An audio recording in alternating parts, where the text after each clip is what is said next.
बच्चों, आज की इस वीडियो में आपका बहुत बहुत स्वागत है।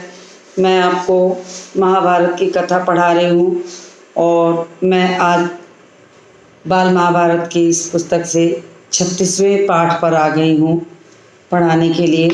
पीछे के पाठों को मैंने पढ़ाया है, तो अब मैं आज आपको जहाँ महाभारत की लड़ाई चल रही है उसमें अब बड़े बड़े योद्धाओं के मृत्यु का दिन करीब आ रहा है और 18 दिन के युद्ध में करीब करीब युद्ध जो है वो सिमटता सा दिख रहा है, अब परिणाम की ओर जाता हुआ।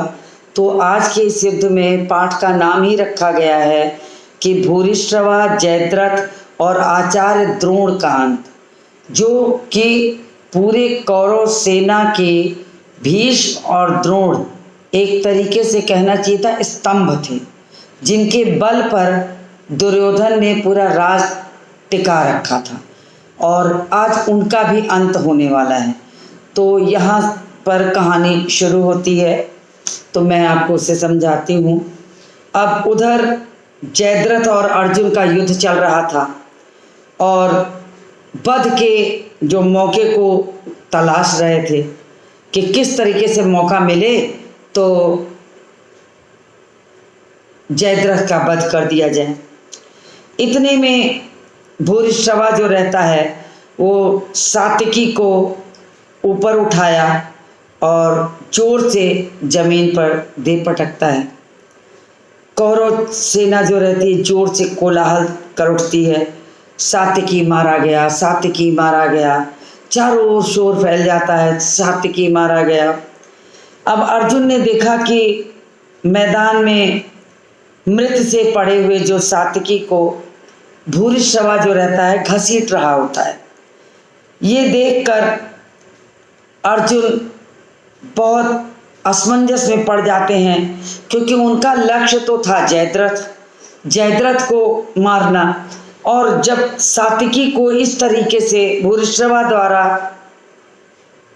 स्थिति देखते हैं करते हुए तो बड़े असमंजस में पड़ जाते हैं। उन्हें कुछ सूझा नहीं क्या करे। वो श्री कृष्ण से बोले, श्री कृष्ण, भूरिश्रवा मुझसे लड़ नहीं रहा है, दूसरे के साथ लड़ने वाले पर कैसे बाण चलाऊं? अब युद्ध के नियम के खिलाफ कार्य करना वास्तव में उचित नहीं था। तो उन्होंने सीधे कृष्ण से सवाल, जब उनके मन में कोई संशय आता था तो वे सीधे कृष्ण से सवाल करते थे। तो उन्होंने बताया, पूछा उनसे कि आप ये बताइए कि भूरिश्रवा तो मुझसे लड़ाई कर नहीं रहा है और दूसरे के साथ युद्ध में कूदकर मैं कैसे बाण चला दूं?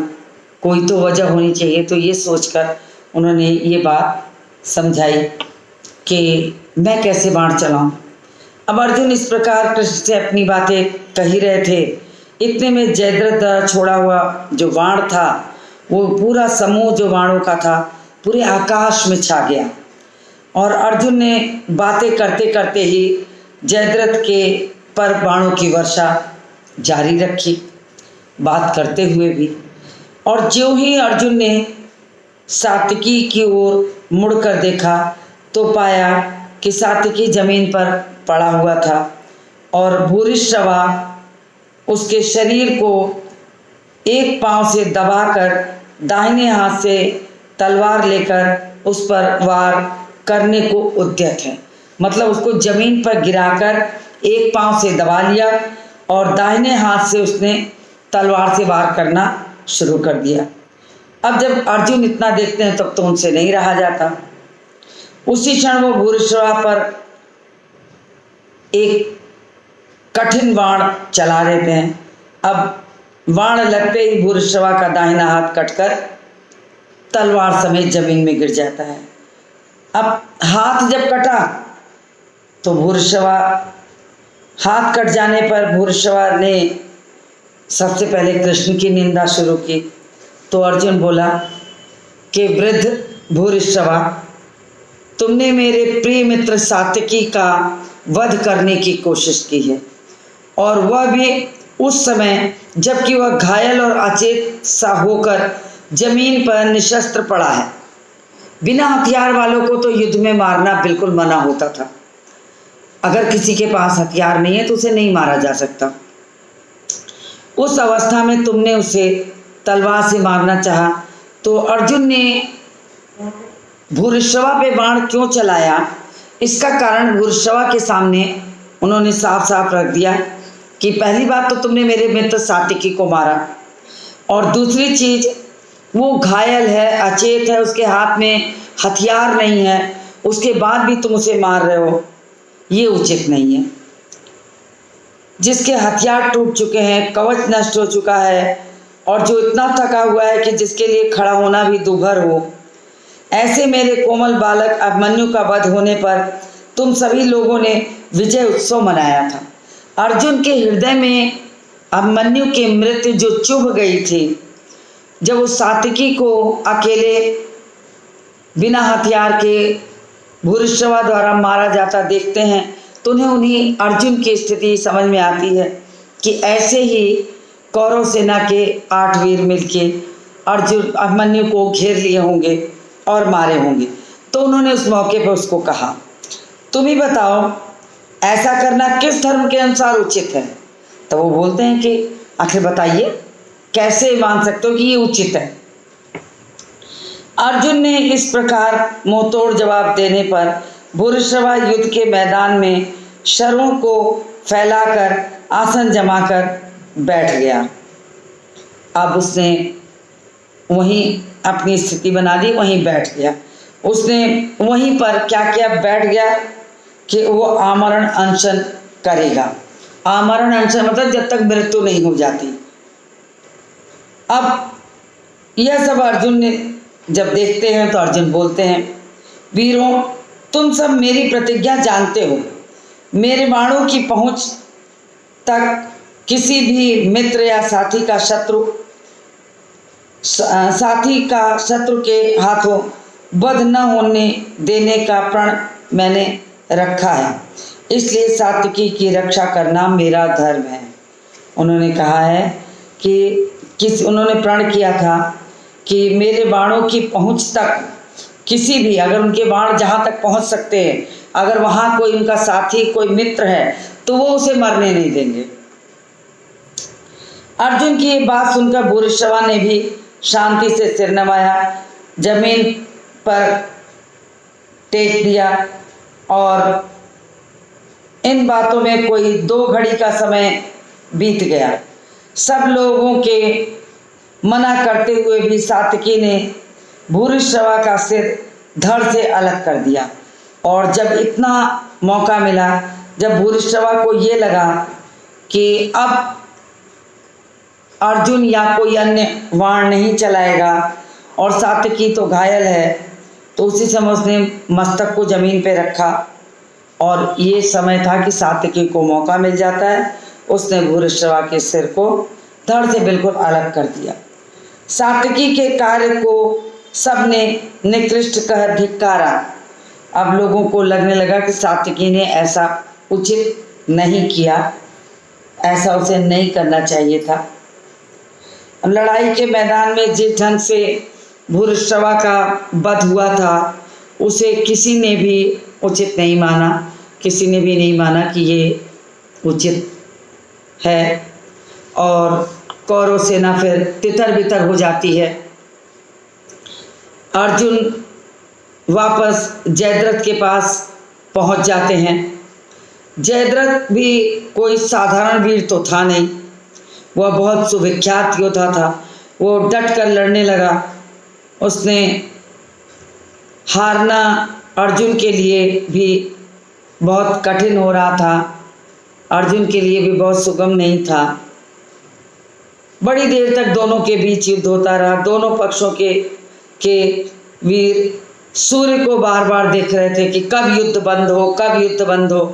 अर्जुन इसलिए देख रहे थे कि उन्हें लग रहा था कि उन्होंने प्रतिज्ञा की है कि सूर्यास्त होने तक जयद्रथ को मार दूंगा, और जयद्रथ इसलिए देख रहा था कि सूर्यास्त हो तो मेरे प्राण बच जाएं। धीरे धीरे पश्चिम में लालिमा छाने लगी, सूर्यास्त का समय नजदीक आने लगा, परंतु जयद्रथ और अर्जुन का युद्ध समाप्त होने के कोई भी लक्षण नहीं दिख रहे थे। सूरज ढलने को आ गया, लेकिन जयद्रथ और अर्जुन के बीच युद्ध बराबर वैसे ही चलता रहा। तो अब ये देखकर दुर्योधन के मन में आनंद आ गया कि अब कोई निर्णायक युद्ध अवश्य होगा। उसने सोचा अब जरा सी देर और है, जयद्रथ तो बच ही गया। अब दुर्योधन सोचने लगा कि सूर्य तो अस्त होने वाला है, अब क्या जयद्रथ को अर्जुन मारेगा, 2-4 मिनट की बात है, सूर्य डूब जाएगा, युद्ध बंद हो जाएगा, जयद्रथ बच गया। अर्जुन की प्रतिज्ञा तो विफल हो गई। जयद्रथ ने पश्चिम की ओर देखते हुए मन में कहा चलो प्राण बचे। अब ऐसा लग रहा था कि जैसे सूर्य ढल गया तो जयद्रथ को लगा कि अब तो चलो प्राण तो बच गए। इसी बीच कृष्ण ने अर्जुन से कहा अर्जुन, जयद्रथ सूर्य की तरफ देखने में लगा है और मन में समझ रहा है कि सूर्य डूब गया, परंतु अभी सूर्य डूबा नहीं है। अपनी प्रतिज्ञा पूरी करने के लिए तुम्हें इससे सुंदर अवसर नहीं है। अब जयद्रथ जो था सूर्य की ओर निहारता है कि सूर्य डूब गया, लेकिन सूर्य डूबा नहीं रहता, वो प्रतीक्षारत रहते हैं। कृष्ण ने अर्जुन को समझाया कि इससे अच्छा मौका नहीं मिला, उसका ध्यान सूर्य की तरफ है और सूर्य अभी डूबा नहीं है, तुम अपनी प्रतिज्ञा पूरी कर लो। श्री कृष्ण का ये वचन अर्जुन के कान में पड़े कि अर्जुन ने गांडीव से एक तेज बाण निकाला और जयद्रथ का जो सिर उड़ाकर वो ले गया। श्री कृष्ण ने समय पर ही एक चेतावनी अर्जुन को दे दी थी, जयद्रथ के सिर को जमीन पर गिरने नहीं देना है। अर्जुन ने ऐसा ही किया और सीधे उनके सिर को उनके पिता वृद्ध छत्र जो थे, जो अपने आश्रम में बैठे हुए संध्या वंदन कर रहे थे, उनकी गोद में जाकर गिरता है। तो जयद्रथ का सिर जमीन पर नहीं गिरने दिया, राजा की गोद में जाके गिरता है और ध्यान मग्न रहते हैं। ध्यान समाप्त होते ही वृद्ध छत्र की आंखें खुली तो देखते हैं कि जयद्रथ का सर उनकी गोद में पड़ा है। तो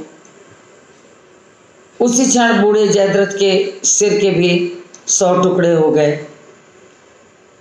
जैसे ही उन्होंने देखा पिता की भी मृत्यु हो गई। जब युधिष्ठिर ने जान लिया कि अर्जुन के हाथों जयद्रथ का वध हो गया तो उन सब के आनंद की सीमा न रही। यानी जैसे ही युधिष्ठिर ने देखा कि उनको ये सूचना मिलती है कि अर्जुन ने जयद्रथ को मार दिया, युधिष्ठिर की खुशी का पारावार नहीं रहता है, वो बहुत प्रसन्न हो जाते हैं। युधिष्ठिर दूने उत्साह के साथ पांडव सेना लेकर आचार्य द्रोण पे टूट पड़ते हैं। अब जब इतनी बड़ी प्रतिज्ञा पूरी होती है अर्जुन की तो लोगों में उत्साह जग जाता है और पांडव सेना टूट पड़ती है द्रोण की तरफ कि एक बड़ा वीर और है, उसको भी समाप्त किया जाए तो निर्णायक युद्ध हो। तो उन्होंने युधिष्ठिर अपनी पूरी सेना तैयार करके दौड़ पड़ते हैं द्रोण को मारने के लिए। अब 14वें दिन का युद्ध केवल सूर्यास्त तक ही नहीं हुआ बल्कि रात को भी होता रहा। 14वें दिन का युद्ध विशेष युद्ध था जो कि सूर्य अस्त होने के बाद भी होता रहा। घटोत्कच भीमसेन की हिडिंबा से उत्पन्न पुत्र था। कर्ण और घटोत्कच में उस रात बड़ा भयानक युद्ध हुआ। घटोत्कच ने भी कर्ण को बहुत कष्ट दिया, वह आपे में नहीं था। इंद्र की दी हुई शक्ति का जिसे उसने अर्जुन का वध करने के उद्देश्य से यत्न पूर्वक बचा के रखा था, कर्ण को इंद्र भगवान ने एक शक्ति दी थी। जब कवच और कुंडल मांग कर ले गए थे तो बदले में उन्हें देखे गए थे कि बहुत कठिन परिस्थिति जब तुम्हारे सामने हो तो तुम इसका उपयोग करना। अब जब हिडिंबा के पुत्र घटोत्कच और कर्ण के बीच भयानक युद्ध होने लगा और अर्जुन को कर्ण को ये लगता है कि अब बहुत कठिन परिस्थिति में है घटोत्कच, और ये युद्ध बड़ा लंबा चला, रात होने तक होता रहा, तो कर्ण को लगा कि अब प्राण बचाने का इससे दूसरा मौका नहीं है। तो जो इंद्र ने उन्हें शक्ति दी थी, अचानक उसने उसका प्रयोग घटोत्कच के लिए कर लिया। अब अर्जुन का संकट तो टल गया, लेकिन भीम का बहुत बलशाली पुत्र मृत्यु को प्राप्त हो गया। प्रिय और बलशाली पुत्र। पांडवों के दुख की सीमा न रही, क्योंकि घटोत्कच की मृत्यु हो गई थी और इतने पर भी अभी युद्ध बंद नहीं हुआ। द्रोणाचार्य के धनुष से बाणों की ऐसी बौछार निकलती थी कि पांडव सेना के वीरों का सर कट कट के पूरी धरती जो थी लाल होती चली जा रही थी। अब जब श्री कृष्ण ने ये देखा तो अर्जुन से बोले कि अर्जुन, कुछ कुचक्र रचकर ही इनको परास्त करना होगा। वो अर्जुन से कहते हैं कि देखो, द्रोण को हराना तो बहुत कठिन है। अगर द्रोण को हराना है तो कुछ ना कुछ ऐसा काम करना चाहिए जिससे द्रोण युद्ध में ढीले पड़ जाएं या ना करें, तो हम उसी मौके की तलाश में रहें। और अगर ना परास्त हुए तो पूरे पांडव कुल का सर्वनाश कर देंगे। अब किसी ने भी, इसलिए किसी को आचार्य के पास जाकर यह खबर पहुंचानी होगी कि अश्वत्थामा मारा गया। अब कृष्ण को लगा कि द्रोण को कोई ऐसा समाचार दिया जाए जिसे सुनकर द्रोण एकदम निराशा से, दुख से ढीले पड़ जाएं। तो कृष्ण ने कहा कि ऐसा किया जाए कि कोई न कोई जाकर द्रोण को ये बता दे कि अश्वत्थामा मारा गया। अश्वत्थामा जो था द्रोण के पुत्र का नाम था। जैसे ही अश्वत्थामा मारा गया कहा जाएगा, द्रोण फिर आगे युद्ध नहीं कर पाएंगे, कमजोर पड़ जाएंगे। तो उन्होंने कहा ये सबसे अच्छा उपाय है। लेकिन द्रोण इस बात का विश्वास नहीं करेंगे कि हाँ सच में अश्वत्थामा मारा गया। तो कोई नई नीति के माध्यम से चलने को कहते हैं। तो सबने, युधिष्ठिर ने काफ़ी सोच विचार कर बाद में कहा कि यह पाप मैं अपने ऊपर लेता हूँ। युधिष्ठिर सदैव सत्य बोलने वालों में से थे। जब कृष्ण की ये बात सुनते हैं तो उन्होंने कहा कि कोई और करेगा तो द्रोण तो उसका विश्वास नहीं करेंगे। और अगर युधिष्ठिर सदैव सत्य बोलने वाला व्यक्ति अगर एक बार झूठ बोलेगा तो भी वो सत्य लगेगा। तो उन्होंने यही किया। बहुत सोचा विचारा, कहा कि पाप तो लगेगा मुझे, मैं सदैव सत्य बोलने वाला हूँ, लेकिन अब इतनी बड़ी पांडव सेना की रक्षा करने के लिए मैं ये पाप भी करने को तैयार हूँ। इस अवस्था में वो कहते हैं, इस अवस्था के अनुसार फिर जो भीम ने गदा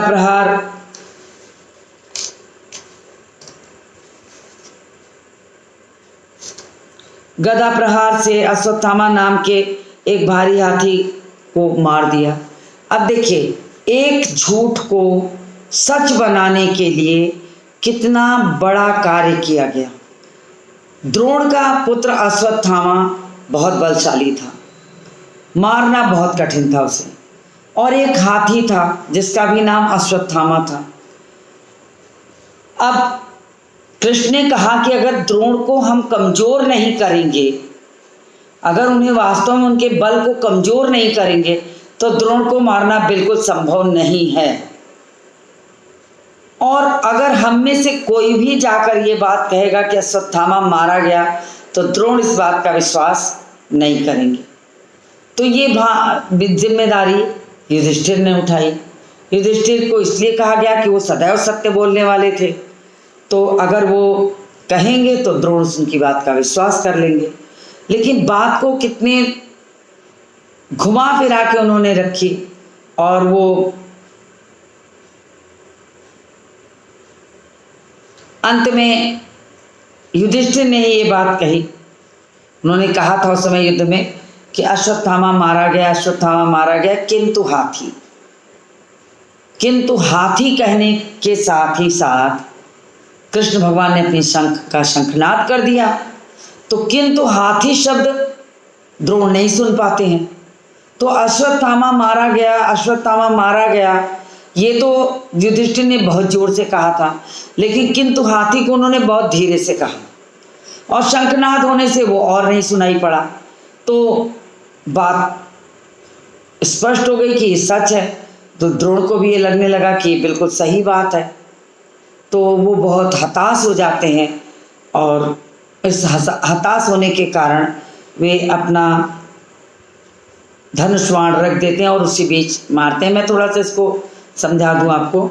तो गदा प्रहार करके भीम ने क्या किया कि एक अश्वत्थामा का नाम का जो हाथी था उसे मार दिया।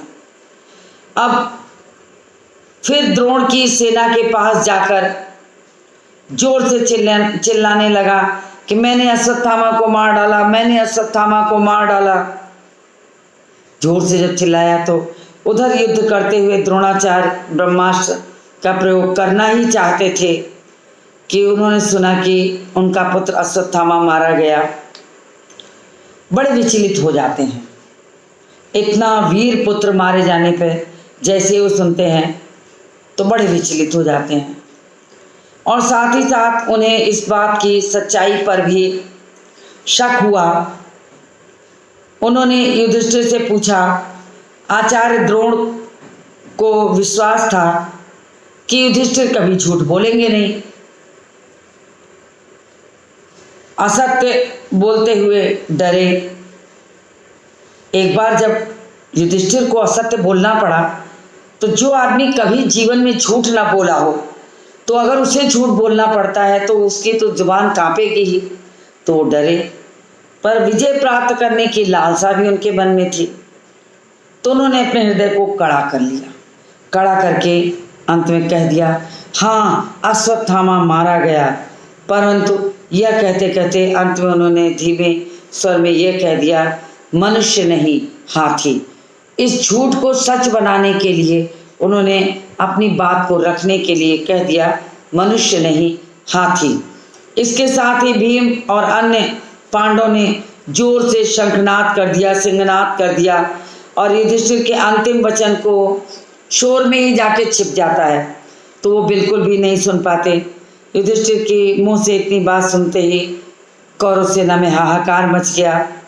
धृष्टद्युम्न ने ध्यानमग्न आचार्य की गर्दन को तुरंत ही तलवार से काट दिया। एक बार किया और कट गई। आचार्य द्रोण का सिर तत्काल धड़ से अलग होकर जमीन पे गिर पड़ा और इससे साथ ही साथ आचार्य द्रोण का भी अंत हो जाता है। तो तीन बड़े महारथी भूरिश्रवा, जयद्रथ और द्रोण का अंत यही हो गया। इसका जो अगला पाठ है 37वां पाठ, वो भी मैं आपको थोड़ा समझाती हूँ। तो 37वें पाठ में कहा गया कि द्रोण की जब मृत्यु हो गई तो कौरव पक्ष के जो राजा थे अब उन्हें कर्ण को सेनापति बना दिया। मद्र शल्य कर्ण के सारथी हो गए। मद्र राज्य के शल्य जो थे कर्ण के सारथी बन गए। अब दूसरे दिन कर्ण ने सेनापतित्व में फिर एक बड़ा घमासान युद्ध हुआ। अर्जुन की रक्षा करता हुआ भीम अपने रथ पर उसके पीछे पीछे चला। दोनों एक साथ कर्ण पे टूट पड़ते हैं और दुशासन ने जब देखा तो उसने भी भीम पर बाणों की वर्षा कर दी। भीम ने एक धक्के से जमीन पर गिरा दिया और उसका एक एक अंग तोड़ मरोड़ डाला। जमीन पर पटक कर खींच के उसके एक अंग को तोड़ मरोड़ डाला। भीम मैदान में नाचने कूदने लगे और चिल्लाने लगे, मेरी यह प्रतिज्ञा पूरी हुई। उन्होंने प्रतिज्ञा की थी जिस समय दुशासन द्रौपदी का बाल खींच के भरी सभा में खींच कर लाता है, घसीट कर लाता है, तो भीम ने वहीं पर प्रतिज्ञा की थी कि मैं इस दुशासन को चीर दूंगा, चीर के इसका रक्त पीऊंगा। तो उनकी वो प्रतिज्ञा वो पूरी हो गई।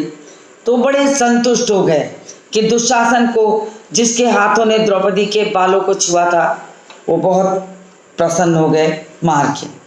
उसका काम सब तमाम कर दिया। भीष्म का यह भयानक रूप देखकर कर्ण का भी शरीर जो था वो कांपने लगा। उन्हें भी डर लगने लगा कि क्या होगा। और तभी अश्वत्थामा को दुर्योधन ने पांडवों पर हमला करने की आज्ञा दी। जब लगा कि कर्ण भी फंस गया है दुशासन भी मार दिया गया है। तो उसी समय पांडवों पे हमला करने के लिए अश्वत्थामा को बुलाया गया। कर्ण ने अर्जुन पर एक ऐसा बाण चलाया जो आग निकलती थी, जिससे अर्जुन की ओर उस वीर भयानक एक तीर आता हुआ जब देखा तो कृष्ण ने रथ को पांव के अंगूठे से दबा दिया, जिससे रथ जमीन में 5 अंगुल धंस गया। कितना सुंदर ढंग से जब उन्हें लगा कि अश्वत्थामा का बाण अब हर हालत में लग जाएगा, तो कृष्ण भगवान ने रथ को ही जमीन में 5 अंगुल नीचे कर दिया और बाण ऊपर से निकल गया। कृष्ण की इस युक्ति से अर्जुन मरते मरते बचे। अर्जुन कृष्ण को पता था, सारथी थे, हर स्थिति का उन्हें ज्ञान था, तो उन्होंने यही सबसे आसान रास्ता देखा कि अब ये बाण निश्चित लग जाएगा अश्वत्थामा का, तो उन्होंने रथ को ही जमीन में धंसा दिया। थोड़ा धंसा दिया, ऊंचाई कम हो गई और कर्ण का जो बाण रहता है वो खाली निकल जाता है। कर्ण का चलाया हुआ सर्प मुखास्त्र फुफकारता हुआ आया और अर्जुन का मुकुट उड़ा कर ले गया। अब दूसरा बाण मारा कर्ण ने, तो उस बाण ने अर्जुन का मुकुट उड़ा लिया। इस पर अर्जुन के क्रोध का ठिकाना न रहा। अब मुकुट गिरने से अर्जुन को बड़ा क्रोध आया। उसने जोश के साथ कर्ण पर बाण वर्षा कर दी और तभी कर्ण के रथ का बाईं तरफ का जो पहिया था वो धरती में धंस गया। कर्ण और ऐसा होते ही अर्जुन को मौका मिल गया अपनी प्रतिज्ञा को पूरी करने की। तो इससे कर्ण घबरा गया। बाईं तरफ का पहिया जो था वो जमीन में धंसता है, रथ एक तरफ को ढुलक जाता है, तो वो घबरा उठता है। उसने अर्जुन को इशारा करके आवाज़ दिया कि अर्जुन जरा ठहरो, मेरे रथ का पहिया कीचड़ में फंस गया है। पांडुपुत्र, तुम्हें धर्म युद्ध करने का जो यश प्राप्त है उसे व्यर्थ न गंवाओ।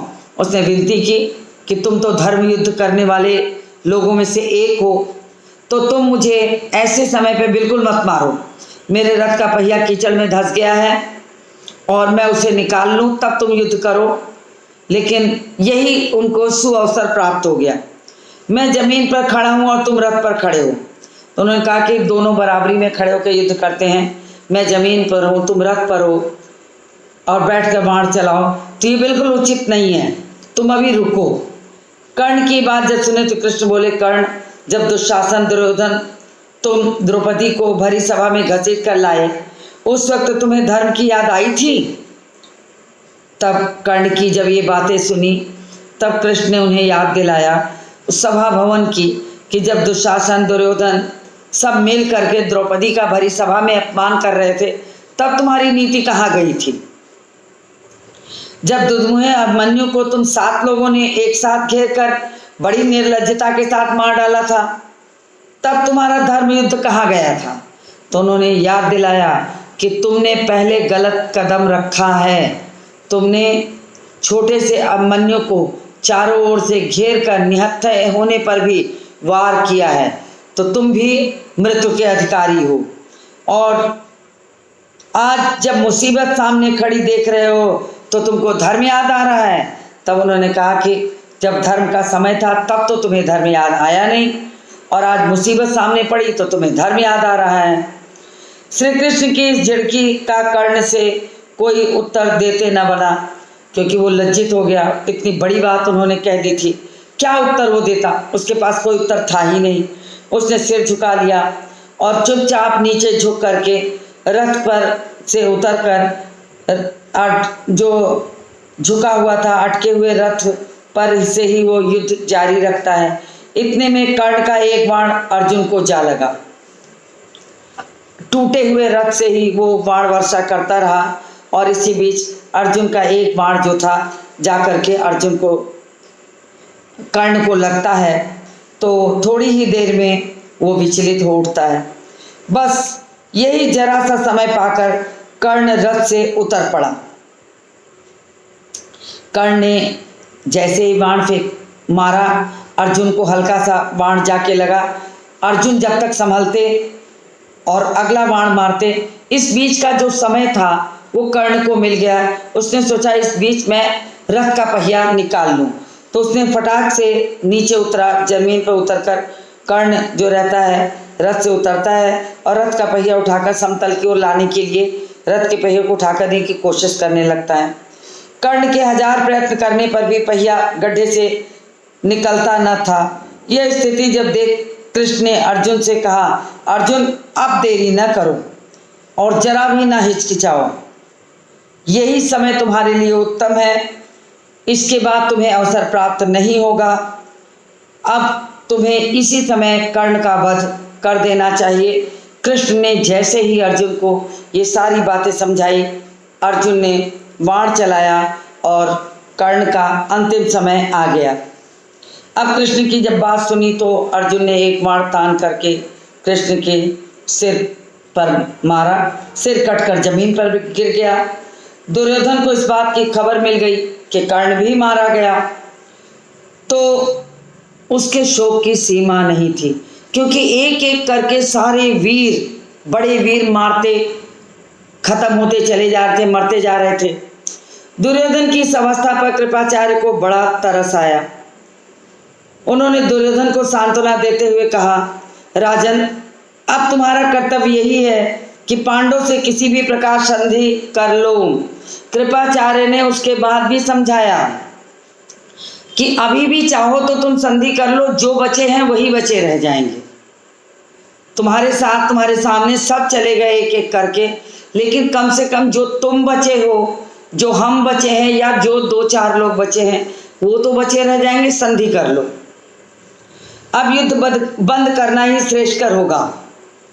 यद्यपि दुर्योधन हताश हो चुका था, फिर भी बहुत निराश था, लेकिन जब कृपाचार्य ने उससे ऐसी सलाह दी तो उसे बहुत बुरा लगता है कि एक और तो वो परेशान है, ऊपर से कृपाचार्य कह रहे हैं कि तुम संधि कर लो। सब साथी मारे गए, सारे लोग साथ छोड़कर चले गए, बड़े बड़े वीरवर मारे गए, द्रोण और भीष्म जैसे, कर्ण जैसे लोग चले गए। अब संधि कर लो। तो कृपाचार्य ने उसे समझाने की ऐसे कोशिश की, लेकिन वो मानने को तैयार नहीं हुआ। सभी कौरव वीर दुर्योधन की बात का, जितने भी कौरव वीर थे, वीरों ने दुर्योधन की बातों का समर्थन किया और कहा युद्ध जारी रखना ही ठीक होगा। इस पर सबकी सलाह से मद्राज शल्य को फिर सेनापति बना दिया गया। कर्ण के मरने के बाद अब सेनापतित्व का भार मध्यराज शल्य के ऊपर आ पड़ा और शल्य को सेनापतित्व बनकर फिर युद्ध को उसी प्रकार आगे जारी रखने की कोशिश करने लगे, जारी रखे। तो मैंने आपको पाठ 37 का यहाँ तक का हिस्सा पढ़ाया है। शेष बचे भाग को मैं आपको कल पढ़ाऊंगी। कल मैं यहीं से पाठ को शुरू करूंगी, इसी कथा से संक्षेप में ऊपर की कथा को बता के मैं यहीं से शुरू करूंगी। तो आज के वीडियो को मैं यहीं समाप्त करती हूँ और इसके शेष भाग को लेकर मिलती हूँ आपसे अगले वीडियो में।